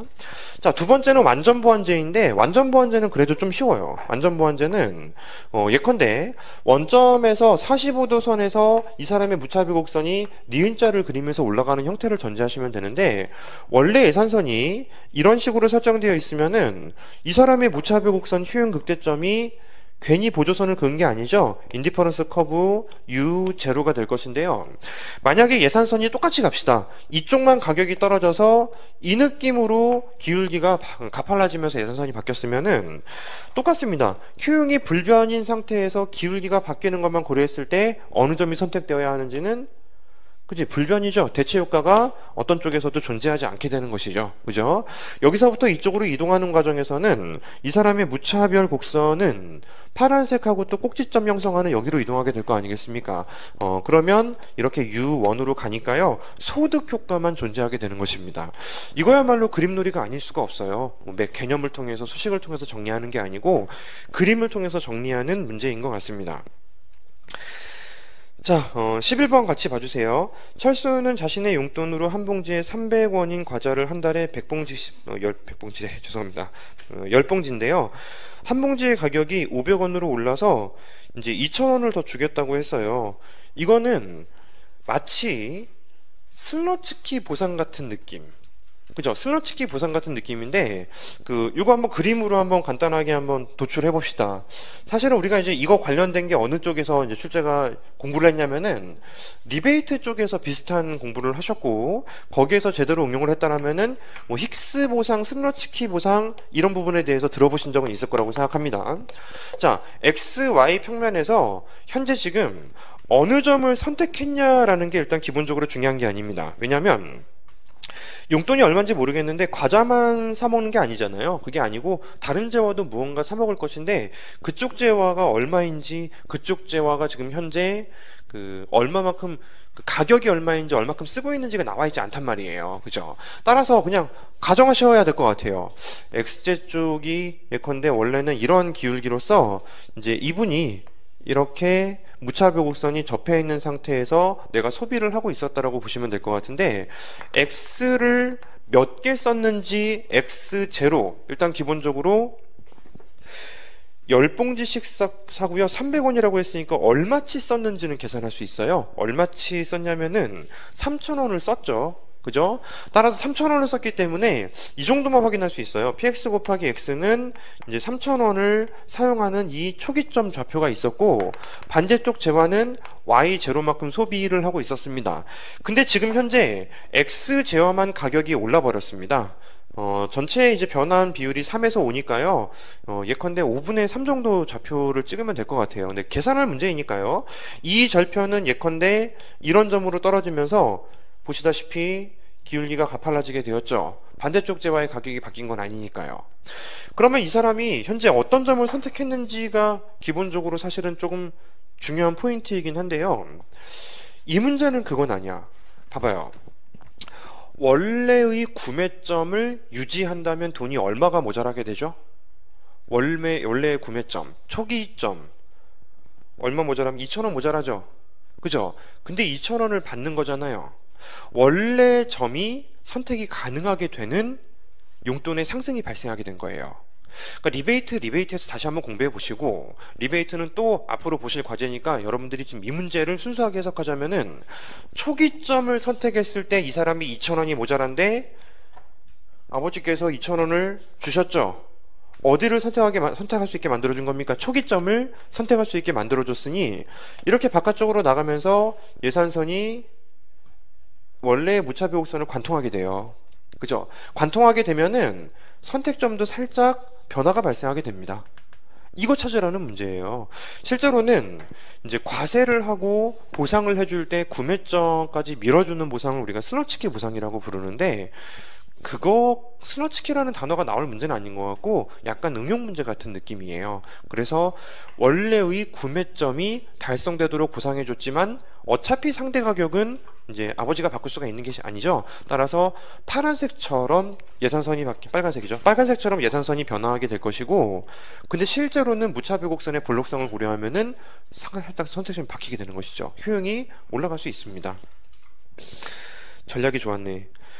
2,000원이 모자랍니다. 그래서 2,000원을 주신 거죠. 효용은 올라가게 된다는 논리를 따라가요. 12번, 농장에서 평생 일하다 은퇴한 김인동 씨는 연금 성격으로 쌀 100, 이제 쇠고기 30을 지급받고 있습니다. 단위는 킬로그램으로 보시면 될 것 같네요. 자, 이 케이스는 그야말로 부존재화를 전제하게 되는 케이스가 되는 것이죠. 부존재화, 효용 극대화 문제가 아마도 나오게 될 것 같습니다. 이렇게 지급받은 대로 소비할 필요는 없고, 쌀 가격이 2,000원, 쇠고기 가격이 10,000원인데 교환할 수 있대요. PY분의 PX는 또 주어져 있는 것이죠. 자, 부존재화를 가정하는 모형에서는 가격이 바뀌었을 때, 예산선이 기울기가 바뀔 때 부존점을 떠날 수는 없습니다. 교환을 하지 않으면 내가 그 점에서 소비를 해야 되기 때문에, 현재 지금 문제에 주어진 숫자, 비율 신경 안 쓰고 숫자만을 반영하게 되면은 이쪽에 X이고 이쪽에 Y라고 전제했을 때 현재 가지고 있는 게 이제 100하고 30이에요. 비율 신경 쓰지 마시고 100하고 30을 가지고 있으면은 여기가 이 사람의 초기 부전점이 되는 것이죠. 초기 부전점. 근데 어차피 환전해서 쓰진 않아요. 모든 쌀을 팔고 모든 소고기를 팔아서 쓰는 것은 아니고, 이제 내가 쓰고 싶은 방향이 조금 왼쪽 위이거나 오른쪽 아래라면은 이제 모자란 만큼을 거래하게 될 것이지만, 실제로 우리가 이렇게 봐도 괜찮죠. 쌀 가격이 2,000원, 이제 이게 2,000원이고 이게 10,000원이라고 했으니까 2,000원 곱하기 X 하면 쌀에 쓴 총 금액이고, 플러스 10,000원 곱하기 Y 하면은 이제 쇠고기에 쓴 총 금액이 되는 것인데, 원래는 여기에 얼마라는 소득이 들어와야 되잖아요. 근데 소득을 대신할 수 있는 거는 이 전량 내가 내다 팔았다라는 걸로도 이제 응용을 할 수가 있기 때문에 이렇게 하면 되죠. 2,000원 곱하기 1,000, 사실 킬로그램이었고 단위 생략이고요. 플러스 10,000원 곱하기 30 이렇게 할 수 있는 방법이 있죠. 그래서 일반화 시킬 때 우리는 흔히 X바, Y바라고 마킹하는 것 같습니다. 그리고 각각 숫자 자리에는 PX, PY가 이제 들어가 있게 되는 것이고요. 자, 상대 가격은 어차피 시장에서 결정되어 있는데 그 PY분의 PX, Y만 놔두고 세로축만 놔두고 싹 넘기면은 가로축 앞에 붙게 되는 게 기울기가 되겠죠. 마이너스 5분의 1 이게 바로 예산선의 기울기가 됩니다. 쌀 가격만 3,000원으로 상승하면 그의 예산선은 어떻게 변화할 것인가? 다시 뭐 숫자를 적지 맙시다. 원래 기울기가 이제 10,000분의 2,000이었는데 쌀만 3,000원으로 가격이 올랐기 때문에 초기 부전점을 그대로 놔둔 채로 기울기가 이렇게 변화하게 되는 것이죠. 그죠? 세 번째 문제는 그의 선택에 어떤 영향을 미칠지 논의하라. 어떻게 하셔야 되겠습니까? 기울기가 바뀌는 충격, 대체 효과와 소득 효과로 나눠서 분석하셔야 되겠죠. 좀 간단하게 가겠습니다. 이렇게 원래 왼쪽을 선택하던 사람은 대체 효과에 의해서 쌀만 볼게요. X 소비량은 감소하게 돼요. 대체 효과에 의해서 쌀만 보면 X 소비량이 감소하게 되고 정상제라면 둘 다 소득 효과는 X 소비량을 증가시켜주게 됩니다. 그래서 알 수가 없어요. 아무데나 찍어도 상관없습니다. 원래 이런 점을 선택하던 소비자는 어떻습니까? X만 기준으로 볼게요. 대체 효과는 어차피 모두에게 똑같이 적용이 됩니다. 상대 가격이 바뀐 것이기 때문에 X 소비량이 감소하는데 소득이 줄어드는 충격이죠. 이렇게 접하는 좌표로부터 줄어드는 충격이죠. 그것도 X 소비를 감소시켜주게 됩니다. 따라서 내가 X를 갖고 있는 것보다 더 많이 쓰는 사람들은 X 소비량이 줄어들 것이고 효용도 감소하고 반대쪽에 위치한 사람은 대체 효과에 의해서 X가 감소하고 소득 효과에 의해서 X가 증가해서 X 소비량은 알 수가 없는데 효용은 반드시 올라가게 되겠죠. 이쪽은 효용이 반드시 대체 효과, 소득 효과가 둘 다 이제 X를 떨어뜨리는데 효용은 반드시 이제 감소하는 충격이 발생하게 될 것입니다. 그러니까 효용의 변화 방향을 파악하는 것보다는 대체 효과, 소득 효과로 나눠서 분석하는 게 이 문제에서 필요한 요청이에요. 왜냐하면 효용 떨어지고 올라가는 건 당연해요. 아주 간단하게 확인할 수 있죠. 그죠? 이제 여기에서 이제 나는 더 재밌게 공부하고 싶어. 그러니까 이제 전문 용어로 이제 오바질. 이럴 수도 있지 않습니까? 질문 들어와요, 진짜로. 이럴 수도 있지 않습니까? 이렇게 초기 부전점을 선택하는 사람이 이쪽으로 이동하는 거야. 이거는 그래도 괜찮아. 이거는 괜찮은데 이거 필기하지 마요. 오바라고 했잖아. 이런 점을 선택하던 사람이 있어요. 이런 점을 선택해서 예컨대 이쪽을 선택하던 사람이 이제는 왼쪽으로 갈 수도 있지 않습니까? 이런 거 물어봐요. 좋은 아이디어입니다. 좋은 아이디어인데 적을 필요 없어요. 예, 이런 어떤 극단적인 어떤 이 절묘한 상황까지 여러분들에게 요청하는 것은 아니기 때문에 이제 통상적으로 적당한 위치에 있는 사람만 비교하고 분석하시면 돼요. 됐습니다. 어디까지 했지? 13번 하시면 되죠? 그죠? 쌀과 옷 두 가지 상품이 존재하는 경제에서 정부가 쌀에 대해 20% 물품세를 부과했다고 합니다. 이거 대등변화까지 이제 도출을 하고 이제 초과부담, 3번은 초과부담을 물어보는 거거든요. 문제 읽어보고 오셨죠? 1번은 이제 세금 크기를 쌀의 단위로 나타내라는 것인데 이것 지금 실질적으로 중요한 문제 중에 하나입니다. 제가 여러분들에게 좀 중요하다고 말씀드리는 포인트를 담고 있어서 그런데요. X, Y 평면에서 계산하는 문제 아니죠? 20% 물품세라고 했으면은 그래도 이왕이면 정밀하게 가자면 이런 느낌으로 가시긴 하셔야 돼. 원래의 예산선이 이렇게 예컨대 X쪽에 PX분의 M 절편으로 찍혀 있었습니다. 근데 물품세를 부과하고 사실 물품세를 부과한다고 해서 가격이 20% 똑같이 오르는 것은 아니거든요. 생산자와 소비자의 귀착을 따져야 되는데, 여기서 이제 보통 이제 XY 평면에서 따질 때에는 그냥 소비자에게 100% 귀착되는 경우를 가정하곤 하더라고요. 문제에 적혀 있을 겁니다. 근데 원칙적으로 따지면은, 여기서부터 절편이 전체 길이의 80% 위치하는 이 점으로 바뀌게 되는 것이고, 여기도 점 찍어줘야 되는데요. 그러면 분석하기가 너무 귀찮아져요. 너무 가까워서 귀찮아지기 때문에, 제가 이제 여러분들을 잘 보이기 위해서 조금 넉넉하게 한번 바꿔볼게요. 절대 이제 80%는 아니지만 좀 넉넉하게 간다는 얘기입니다.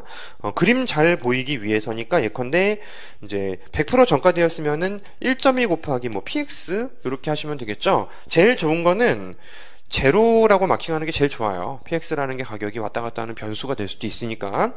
자, 그래서 지금 현재 첫 번째 물어본 게 뭐냐면 세금의 크기가 얼마입니까를 물어봤어요. 세금의 크기가 얼마입니까? 뭐가 필요하죠? 세금의 크기를 특정 재화의 개수로 답하고 싶으면 원래의 예산선하고 실제 선택점이 필요합니다. 초기 선택점은 전혀 필요가 없어요. 초기 선택점은 전혀 필요가 없고 원래 예산선하고 실제 선택점이 필요하게 되는데 원래 예산선은 여기에 있죠. 실제 선택점은 무차별 곡선을 하나 그리셔야 돼요. 무차별 곡선을 하나 그려서 이렇게 접하는 좌표 찾고 이렇게 끌어내리는 이제 이게 사실은 이제 바뀌어버린 효용값일 거란 말이에요. 여기가 어딘가 출발점인지 모르겠습니다. 어디 있겠죠. 여기가 바로 이 원점이라고 볼 수가 있겠죠. 그죠? 그러면 이 직선도 더 이상 이제 필요 없어요. 여기를 실제로 선택했으면은 y제와의 개수로 답하고 싶으면 그냥 수직선 거리라고 답하면 돼요. 왜?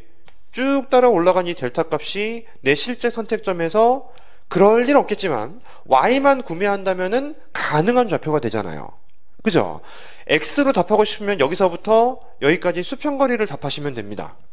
대신 x를 기준으로 답할 때는 제가 지금 원래의 예산선이라고 하고 있잖아요. px 제로 곱하기 둘 사이 거리 델타 x 있죠? 델타 x가 바로 정부가 나에게서 빼앗아간 크기가 되는 것입니다. 따라서 이거는 뭐 지금 또 뭐 길게 설명드리긴 좀 어려우니까요. 여러분들이 일단은 기억하고 계시고 많이 공부했죠, 우리? 예비순환 공부하시면서. 델타 값하고 실제로 어떤 가격을 곱해야 되는지 헷갈리기 때문에 제가 통상적으로는 안 바뀐 가격으로 하는 게 좋습니다라고 한단 말이에요. 그쵸? 하지만 지금 문제에서 요청했잖아. x 크기로 답하라고 했죠. 두 번째 문제는 대등변화 개념을 이용해서 물품세 효과로 인한 효용의 감소폭을 쌀의 단위로 나타낸 그림을 그려봐라. 대등변화 암기하셔야 돼요. 보상변화는 U0로 돌려놓기 위해서, 보상시키기 위해서 바뀐 가격 체계에서 얼마만큼 소득 변화가 발생하는지, 대등변화는 원래 상태에서 이제 바뀐 상태로 이동하는 과정에 원래의 예산선 기준으로 소득이 얼마큼 변화하는지 라고 합니다. 따라서 실제로 지금 이제 대등변화를 구하라고 했으면은 원래의 가격체계 P0라는 가격체계에서 효용이 이렇게 지금 바뀌었죠. 여기 접하는 좌표까지의 직선 거리로 답을 하라는 것이에요. 직선 거리로 답을 하라는 것인데 이렇게 평행한 직선으로 답하시면 됩니다. 평행하죠. 평행하다고 합시다. 예. 수직거리로 어떤 곳을 측정해도 그게 바로 실제로 대등변화의 크기가 되는 것이고 수평거리도 평행하니까 어떤 점을 측정해도 상관이 없습니다. 그래서 초과부담이라는 게 존재하게 되는데요. 나의 효용은 떨어진 크기를 따지면은 여기서부터 여기까지 x제를 잃은 것과 마찬가지다라는 것입니다. 따라서 실질적으로 나의 대등변화는 여기서부터 여기까지라고 판단을 내릴 수가 있어요. 괜히 이거 해놔가지고, 그지? 대등변화의 크기는 여기서부터 여기까지 거리인데 실제 조세 수입은 어떻습니까? 실제 조세 수입은 x로 표현하면 여기서부터 여기까지 거리죠. 실제 조세 수입의 크기는 지금 보시는 것처럼 여기까지 크기예요. 실제 조세 수입. 실제 조세 수입. 그러면 남은 하나가 초과 부담이죠. 내가 이만큼 잃은 것과 마찬가지인데 정부가 가져간 건 이만큼이므로 얘는 어디 갔냐는 것이죠. 허공으로 사라졌다라는 것입니다. 따라서 이 둘 차이를 보고 이제 우리는 조세 부감 시 사라진 자중 손실을 우리는 액세스 버던이라고 부르죠. 초과 부담이 되는 것입니다. 초과 부담이 되는 것이죠. 그래서 이 역시 13번도 마냥 쉬운 문제는 아닌데 또 기초를 다루는 이론 문제라서요. 여러분들이 또 시간을 갖고 풀어보셨어야 되는 문제인 것 같습니다. 14번 쌀과 옷 두 가지 상품이 존재하고 있는데 이분은 선호체계에서 옷이 중립제의 성격을 갖는다고 해요. 중립제. 자, 중립제의 성격을 갖는다라면 예산선이 주어져 있을 때 한쪽 재화가 이 사람의 효용을 변화시키지 않습니다. 제가 이제 지난 시간에 무차별 곡선 추정하는 방법에 대해서 말씀을 드렸었는데 그때 사실은 이렇게 되니까 벡터로 볼록성이 갖춰지는 것이고 지금은 예컨대 둘 중에 하나의 재화가 중립제라고 한다면은 이거라고 할게요. 중립제. 이게 중립제를 가정하게 되면은 x가 불변일 때 이거부터 합시다. 이게 불변일 때 x는 소비량이 늘어나면 늘어날수록 효용이 커지게 되죠. 그죠? 그러니까 출발점 맞춰주고 반대쪽 찾으려고 했더니 중립제는 효용함수에 포함이 안 되어 있는 그런 재화를 말해요. 따라서 나의 효용을 떨어뜨리지도 올리지도 않습니다. 보통 헌옷을 보통 이야기를 하잖아요. 그러면 위로도 올라갈 수 없어. 위로 올라갔으면은 이런 느낌이고 아래로 떨어졌으면 이런 느낌이었을 텐데 위로도 아래도 못 올라가기 때문에 그냥 이 벡터가 바로 나의 효용 증가 방향입니다. 그러면 이게 바로 효용 증가 방향이 되는 것이고 수직인 무차별 곡선을 그릴 수밖에 없겠죠. 볼록하려면은 적어도 두 방향의 벡터가 나와야 되는데 볼록성을 가질 수가 없으니까요. 근데 예산선이라는 건 따로 존재하죠. 작게 그려도 되니까요. 예산선은 존재하고 이제 무차별 곡선이 현재 지금 이렇게 오른쪽으로 여기를 항상 선택하는 사람으로 바뀌게 될 것입니다. 근데 수요함수를 도출하라고 했어요. 수요함수. 이거는 말을 여러분들이 기호로 바꾸면 돼요. 자, 무슨 말을 바꿔야 되냐면은 x에 자, 몰빵이라고 합시다. 몰빵. 전문 용어가 뭐 쏟아져 나오고 있는데 다른 y제화를 돈을 주고 살 이유가 없기 때문에 x에 몰빵한다라는 거는 모든 소득 중에서 x에 쓰는 돈, x 곱하기 px죠. 그죠? 이거를 100%로 설정하겠다라는 게 이 사람의 의지가 될 것이고 수요함수는 x로 정리해야죠. 따라서 수요함수는 px분의 m 이게 바로 이 사람의 수요 함수가 되는 것입니다. 이런 경우가 가끔 있어요. 실제로 이제 복잡하게 도출하는 게 아니고 이 사람은 이재화만 써야겠네. 그러니까 m분의 pxx는 1이네. 따라서 x는 px분의 m 이게 바로 이 사람의 수요 함수가 되겠네. 수요 함수를 그림으로 그리면 원점에 대해서 볼록한 직각 쌍곡선의 형태가 될 것이고 소득이 10% 오르면 재화도 10% 상승하죠. 그죠? 그리고 계산해 보시면 가격 탄력성도 1이 나오게 됩니다. 자, 이렇게 보시면 되고요. 15번 어떤 상품과 관련된 앵겔 곡선이 원점에서 나온 방사선이라고 한다면 소득 탄력성은 얼마가 될 것인가? 넘어갈까요?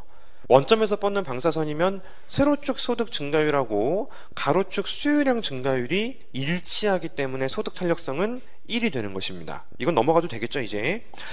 16번 세 가지 효용함수의 기초에 소득 소비 곡선과 앵겔 곡선을 도출해봐라. 소득 소비 곡선과 앵겔 곡선을 도출하라는데요. 사실 이거는 그러니까 첫 번째 거, 두 번째 거는 연습 문제로 해결해도 충분한데요. 세 번째 거는 사실 조금 너무 길어요. 너무 길고 본 내용이기 때문에 여러분들이 나중에 일단 지금은 연습을 하시되 추후에 또 순환 과정에서 하시면 될 것 같아요. 이 콥더글라스 쪽은 조금 복잡하게라도 우리가 열심히 또 전개를 하셔야 되는 작업이라서 일단 첫 번째 거, 두 번째 거를 중심으로 한번 보도록 하겠습니다. 의미만 그대로 따라가 볼게요. 소득 소비 곡선과 앵겔 곡선을 도출하라는 것인데 소득 소비 곡선은 어떤 평면에 있습니까? XY 평면에 있죠. XY 평면에서 소득이 올라가면은 어디로 갑니까? 라는 게 바로 이제 IC 곡선이 되는 것이고요. 앵겔 곡선은 어디에 있습니까? 앵겔 곡선은 여기 소득 그리고 이제 특정 재화 이곳에 위치하게 되죠. 그죠? 그 예컨대 이쪽이면 탄력성이 1, 위쪽이면 열등제, 기편제 뭐 이런 기편제는 판단할 수 없지. 열등제가 될 수도 있고 필수제일 수도 있고 뭐 사치제일 수도 있고. 그죠? 현재 문제에서 선형 형태의 효용함수를 제시를 해줘 버렸습니다. 선형 형태의 효용함수를 제시했는데 첫 번째 거 소득 소비 곡선은 금방 해요. 조그맣게 그리세요. 조그맣게. X, Y에서 예컨대 내가 지금 나의 무차별 곡선이 현재 예산선의 기울기보다 무차별 곡선이 조금 더 완만하기 때문에 원점에서 멀리 보내기 위해서 이 점을 선택하였다라고 전제하시게 되면 예산선이 여기서 기울기 안 바뀌고 왔다 갔다 했을 때 이 소비자는 어디를 선택하겠습니까? 계속. 여기를 선택하겠죠. 따라서 이곳이 바로 소득 소비 곡선이 됩니다. 소득이 바뀔 때 그 궤적을 선택할 것이니까. 근데 하나 생략해도 되죠. 만약에 예산선이 처음부터 무차별 곡선보다 완만했다면은 이 라인이 소득 소비 곡선이 될 수도 있었을 것 같아요. 추정해 보시고요. 자, 앵겔 곡선이라는 거는 그 소득이 변화하는 과정에서 이제 X 소비를 하는 궤적을 표시하라는 것인데 지금은 소득이 증가하면은 다른 거 구매 안 하고 Y에만 몰빵하잖아요. Y에만 몰빵하기 때문에 실제로 지금 상태에서 Y만 놓고 오면은 X 수요량은 제로이고 Y 수요량은 그 모든 소득을 y에 몰빵한다라는 함수의 형태가 지금의 상태예요. 그죠? 말을 기호화시키는 게 제일 좋아요. 따라서 이쪽은 앵글 곡선 자체가 의미가 없습니다. 소득이 올라가도 x의 수요량은 불변이 될 테니까요. 조그맣게 그리세요. 충분합니다. x, m 하라고 하면은 여기가 바로 앵글 곡선이 되겠죠. 소득이 올라가도 x 수요량은 바뀌지 않음. 제로인 채로.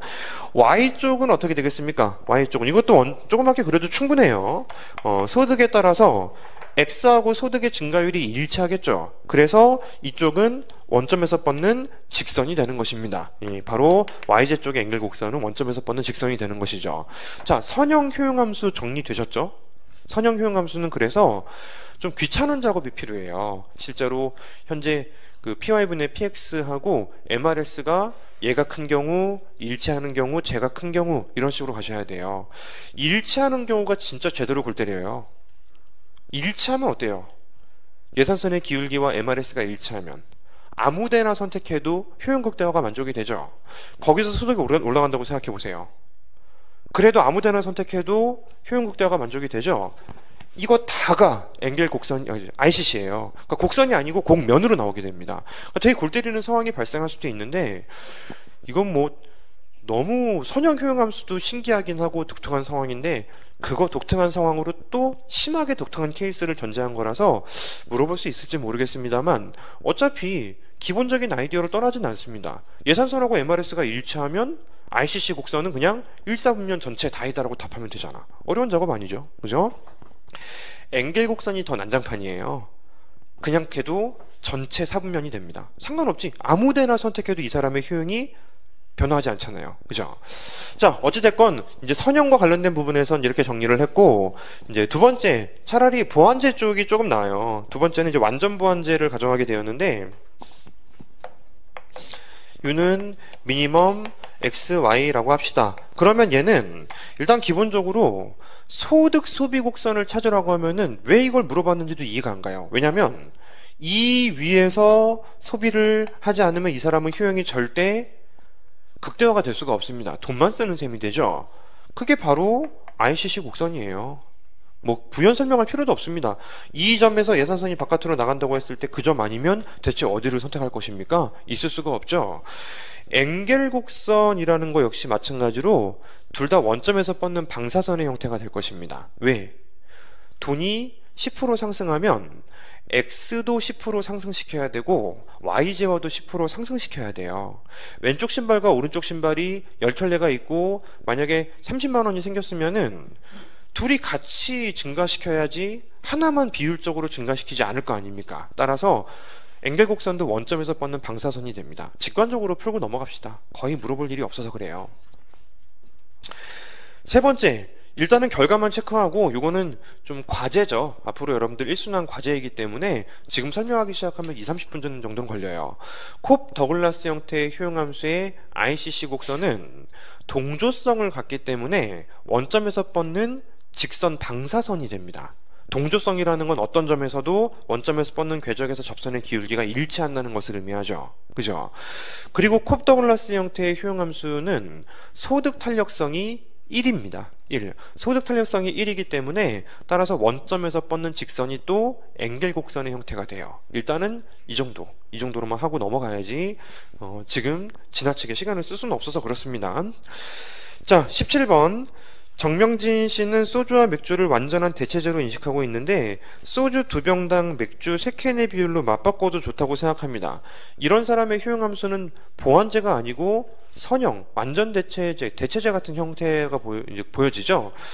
그 2병당 3캔으로 맞바꿔도 된다고 했으니까 일단 무차별 곡선의 접선의 기울기부터 찾을 수가 있는데요. 일단 이런 방법으로 먼저 찾을 수가 있습니다. 사실 여러분들이 선형 효용함수를 하면서 이거 고민했을 거예요. 이건가? 아니면은 이건가? 근데 사실 2개 꺼내놓고 대입하면 바로 답이 나와요. 왜냐면 이제 소주 2개, 맥주 3개, 소주 2개, 맥주 3개, 소주 2개만 있으면 4, 맥주 3개만 있으면은 9. 다르죠? 그죠? 따라서 이건 아니구나 하시면 되고 이쪽 소주 2개, 맥주 3개 괜찮죠? 그죠? 어차피 효용함수는 순서만 의미가 있으니까 나누기로 표시를 하고 곱하기로 표시하고 상관이 없으니까요. 이게 정답이라서 사실 고민할 거리가 아니에요. 바로 여러분들이 첫 번째 적는 수식이 정답일 필요는 없습니다. 둘 중에 하나가 확실한데 한번 하나 가리고 넣어보고 하나 가리고 넣어보시면 바로 나와요. 그래서 이 자체로도 MRS가 얼마인지는 구할 수 있습니다. MRS XY는 이제 y만 놔두고 직선이라서 간단하게 x 앞에 붙어있는, 가로축 앞에 붙어있는 2분의 3이 MRS가 되죠? 그죠? 근데 사실 이 방법도 돼요. 이 방법도 되는데 XY 평면에서 소주 2병하고 맥주 3병이 똑같다고 했으니까요. 소주 2개를 빼앗아가면 맥주 3개를 돌려줘야지 동일한 효용이겠구나. 이것도 하나의 방법이에요. 사실 이게 훨씬 더 기울기 파악할 땐 직관적으로 빠르죠. 그죠? 자, 여하튼 기울기는 2분의 3입니다. 현재 지금 상대 가격이 주어져 있습니까? 소주 가격은 병당 1,200원이고 맥주는 캔당 500원이에요. 소주를 제가 지금 가로축으로 설정했죠. py분의 px는 5분의 12입니다. 5분의 12. 따라서 5분의 12가 바로 현재 py분의 px이기 때문에 얘보다 얘가 더 가파르죠. 아니 얘가 더 가파른가? 2분의 3이 가파른가? 5분의 15가 얘가 더 가파르네요. MRS 쪽이 또 이제 이 상대 가격보다 지금 가파른 것 같네요.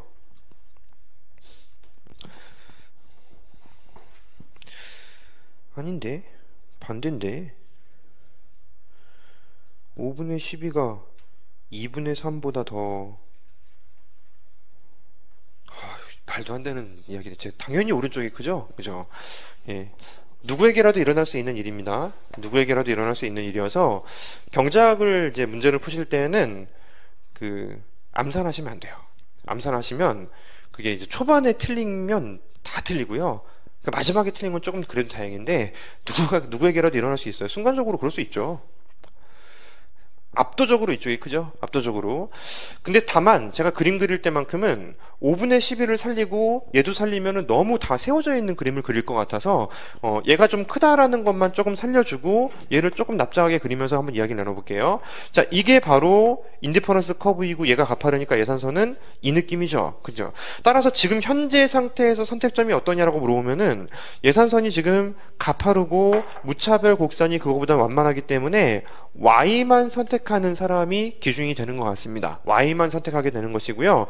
그래서 지금 맥주만 쓰게 되죠. 맥주만 사용하게 됩니다. 이 사람이 현재 지금 이만큼의 소비를 하고 있고요. 이 사람의 효용을 누리고 있고 예산선은 이와 같습니다. 근데 문제에서 지금 맥주의 가격이 900원으로 상승했어요. 맥주의 가격이 900원으로 상승했으면은 이게 지금 이렇게 바뀌겠네요. 9분의 12가 되는 것이죠. 이번에는 반대로 방향이 바뀌었나요? 네? 왜 잘 안 되지 오늘?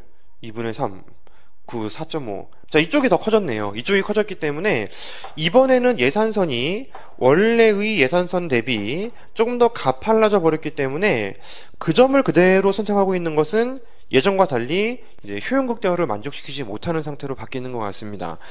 따라서 X만 가격이 죄송해요. 오늘 잘 안 되네. Y만 가격이 바뀌기 때문에 이쪽 좌표는 그대로인 채로 Y 쪽만 이런 식으로 예산선이 이제 바뀌게 되는 것이고 심지어는 가격도 완만해지기 때문에 이런 느낌으로 의식적으로 한번 해볼게요.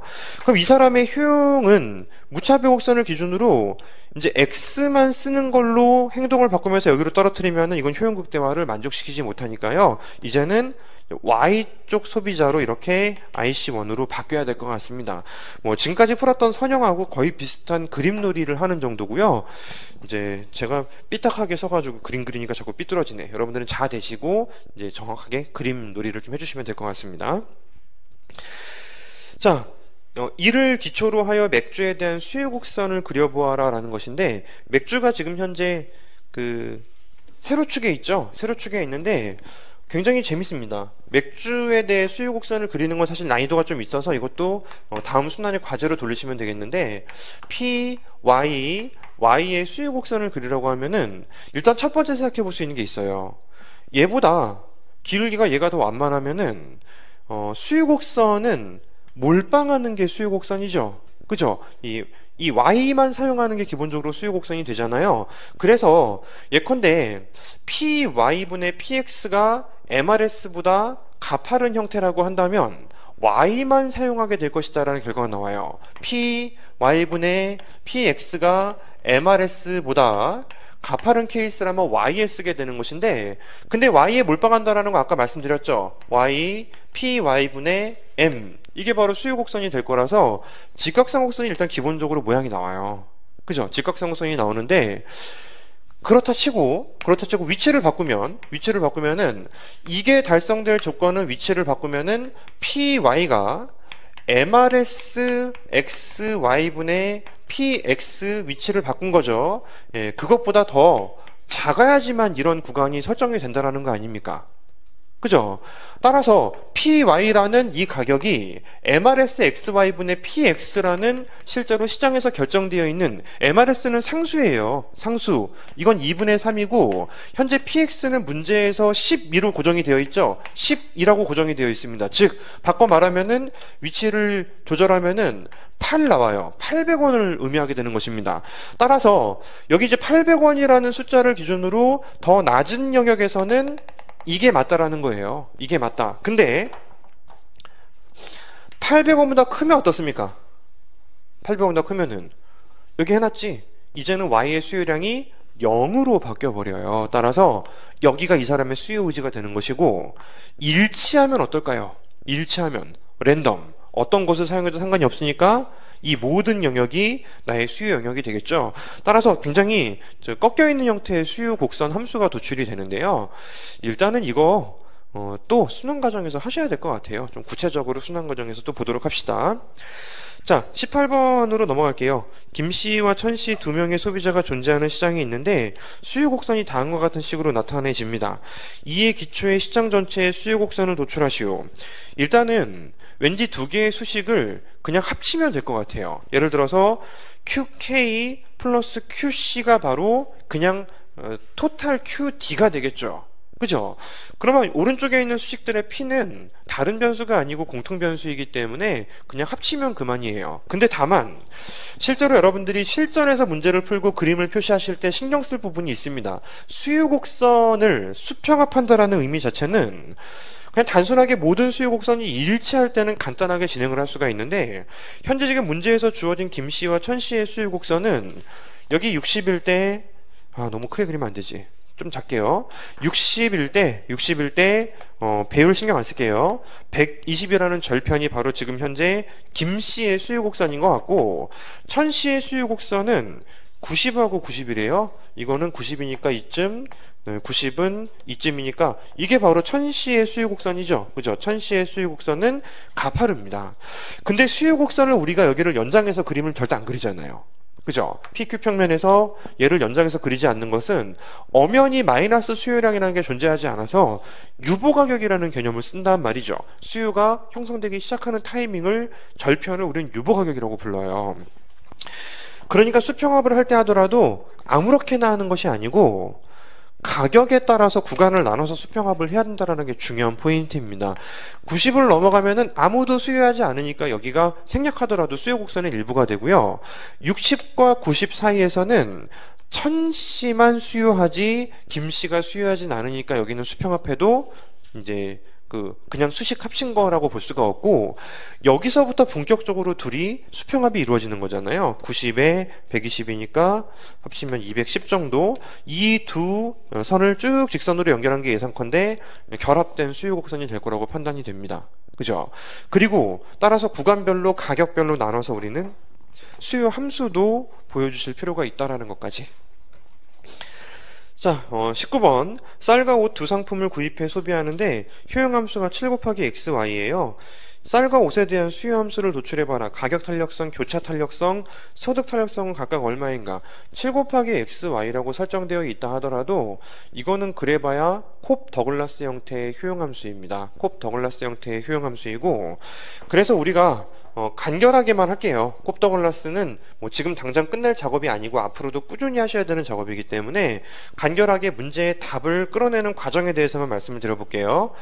그래프를 그리지 말자. 왜냐면 콥 더글라스는 보통 접하는 좌표가 정답이죠. 그죠? 그리고 실제로는 콥 더글라스 효용함수를 가정하면은 모서리 해도 안 나와요. 모서리도 안 나오는 것이 x 곱하기 y가 절대 요 밑으로 왼쪽으로 갈 수가 없습니다. 그 어떤 그림을 그리더라도. 그래서 항상 접하는 좌표가 정답이 될 수밖에 없는데, 이게 접하는 좌표가 정답이 되려면 MRS XY 이거 MUY분의 MUX 지난 시간에 충분히 연습해 본 것 같습니다.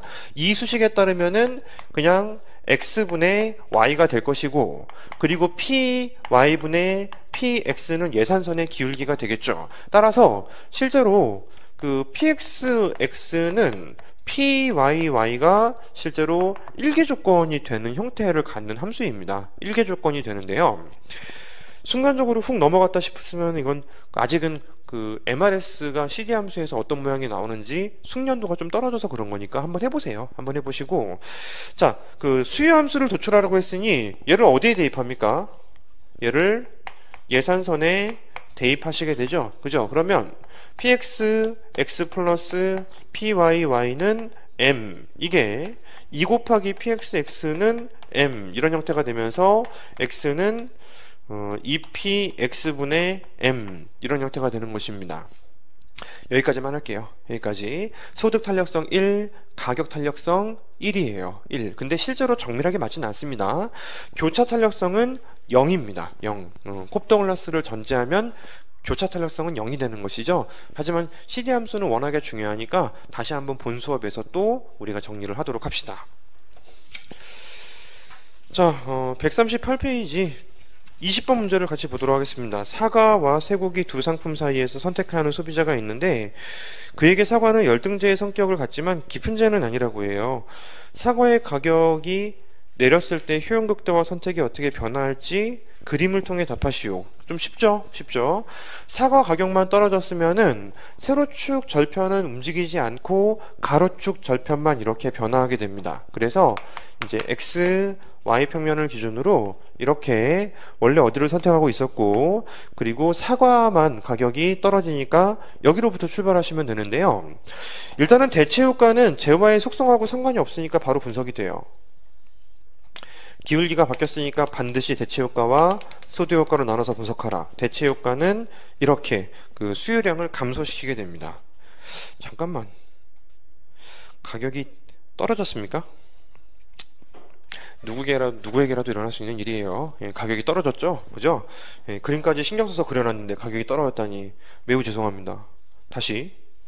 가격이 떨어졌기 때문에 X축 절편이 바깥으로 나가야죠. 바깥으로 나가야 되겠습니다.